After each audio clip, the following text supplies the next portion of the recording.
Hi, I'm Shadow Witch. Welcome to my new YouTube channel and welcome to my circle. Today we're going to be discussing Anatomy of a Spell. I have seen Anatomy of a Spell discussed in many different books, many different authors, on different websites. I've seen it discussed in, described in up to 34 different steps. That's a lot. That's a little bit overwhelming. I've broken it down into 5 really easy, simple steps, and I'm going to go over them with you right now. First, goal. Second, method. Third, charge or put together. Fourth, cast the spell. And fifth, visualize. I'll be going over them again if you want to get your pen or pencil and a piece of paper. Again, first, magical goal. I know so many people talk about intention. I personally hate the word intention. The road to hell is paved with good intentions, and it reminds me of New Year's resolutions that people usually make when they're a little bit soused and they either forget them the next day, or when it doesn't happen, they kind of, chalk it up. Well, I had the best intentions. People do a lot of hateful, evil things, citing the best intentions. But a goal. I am from the 80s, way back when, 40 years ago, when I started practicing magic. And yes, in the last century. But having a magical goal, it's more direct, more specific. It's like shooting bow and arrow. When you go to shoot bow and arrow, you have to, adjust your stance, aim for the target. If you miss, you readjust your stance, you readjust everything, and then you keep aiming until you hit the bullseye. That's what magic is really like.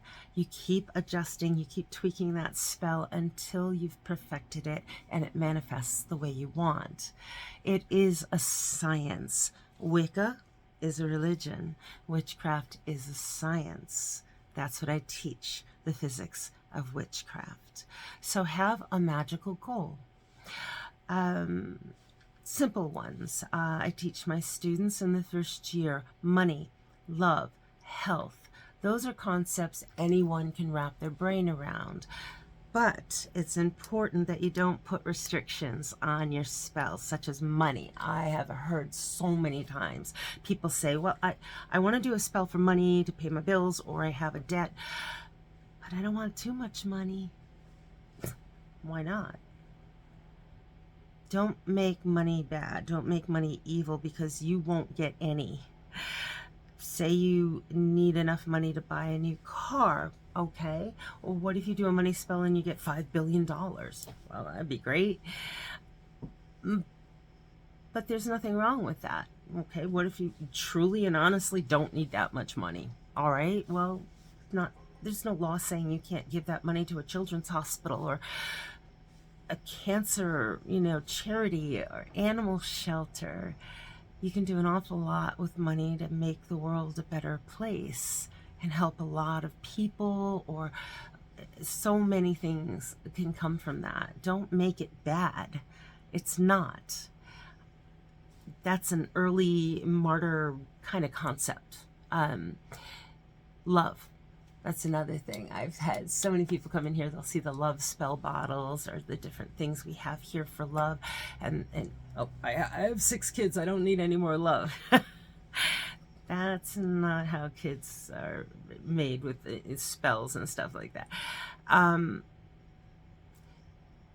We can all use a little bit more love. Love of family, love of friends, just love in our community. The world needs a lot more love right now, especially. So pushing away things like money, pushing away things like love because you have enough, you're actually pushing it out of your life. Don't do that. Health, keeping our health strong. You might say, well, I don't need health spells because I'm perfectly healthy. Well, you want to surround yourself with stronger health. Protection, keeping protection around us. We lock our doors all the time. You might never have had a break-in. You might never have been a victim of crime, and that's a blessing. doesn't stop you from locking your doors. So you've got to be kind of thinking outside of the cauldron when it comes to magic. So with our 5 steps of anatomy of a spell, have a magical goal, a specific one. If you need money, we'll discuss that in this particular example. Maybe you need more money, you know, for whatever reason. We're going to think about a money spell. That's your goal. The second step is method. Maybe you're going to use a candle. You're going to do candle spell. Get a green candle. Green in our culture in the United States, where I'm located, is specific to money. That is the color of money. We also could use gold or silver, because gold and silver also represents wealth, money. Coins can be gold and silver.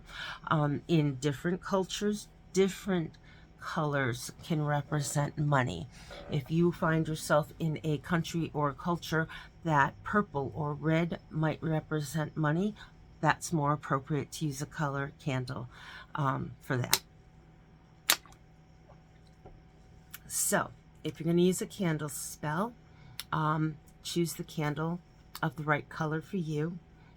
There's also different methods such as cord magic, petition magic, and we can do a video of various spell methods coming up in the near future. After you've chosen your method, you need to put the spell together. So perhaps you're going to take a green candle, carve some symbols. If you like, wow, I really don't know a lot about symbols. What do I carve? It's really important to carve something into the candle because you're putting your energy into the candle. You can hold it for a while, you can visualize, but if you're kind of stuck for, you know, a fancy symbol, you don't have to get into the runes and all kinds of crazy things. This is a real simple symbol for money. So you can do that on the candle. You might want to put a dollar figure if you know, need to pay off a loan. You decide what you're going to carve into the candle. Then you can anoint it with some oil. Olive oil is excellent for money spells. Imagine an olive tree loaded with millions of little olives. Very, very, very powerful for money spells. Put it in a holder, then surround it with coins. If you want to use some herbs, chamomile, believe it or not. People are familiar with chamomile tea as relaxing and calming, but when you use chamomile in its dried form, either burning it on charcoal or surrounding a candle with it, it's very strong as far as drawing money to you. You could add a little cinnamon around it, some cinnamon sticks. That's also a nice money drawing herb.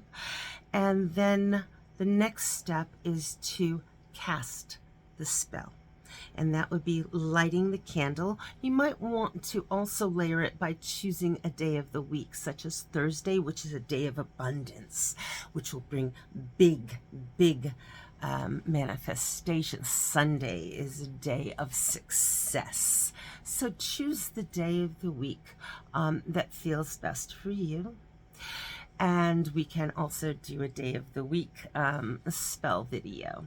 And then after you've cast the spell, it is important that you burn the candle all the way down.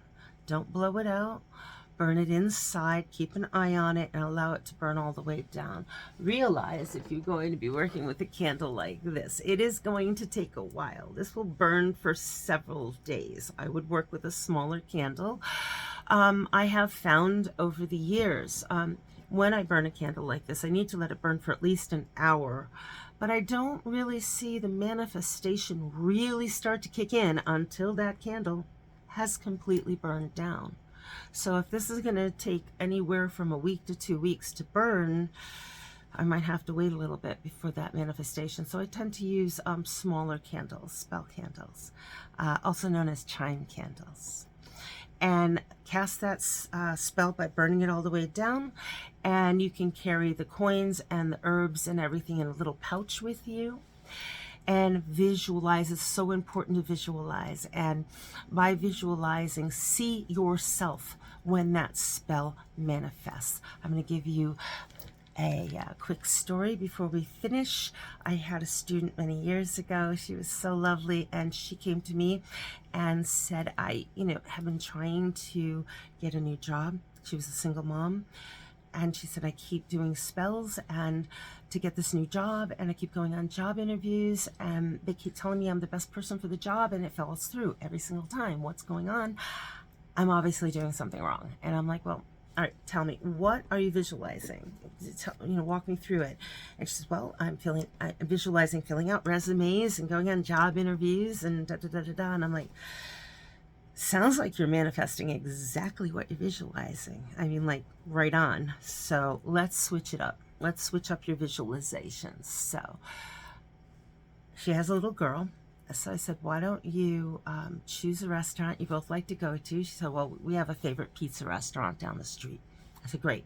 Go and get the menu, bring it home, put it on your refrigerator, and then choose a date on the calendar about a month or 6 weeks from now. She says, why? I said, because you're going to go there that night and you're going to celebrate your new job. And she's like, but I don't even have any prospects yet. I said, that's okay. And then after you put it on the calendar, look at the menu, decide what you're going to order, pick out dresses that you and your little girl are going to wear, maybe even invite some friends to celebrate your new job. She actually looked a little terrified, like, whoa, are you serious? This is crazy. I said, trust me, do it. And she did it.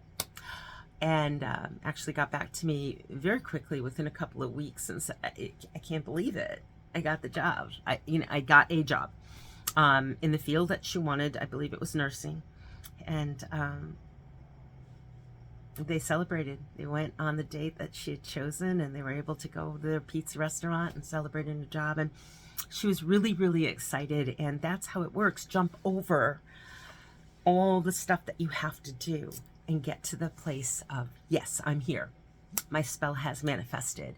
And now I am the person I want to be when that happens. So I will see you soon. Thank you for joining my circle. And please, if you like my videos, I so hope you do, please share and like and subscribe. And I really appreciate you spending a little time with me.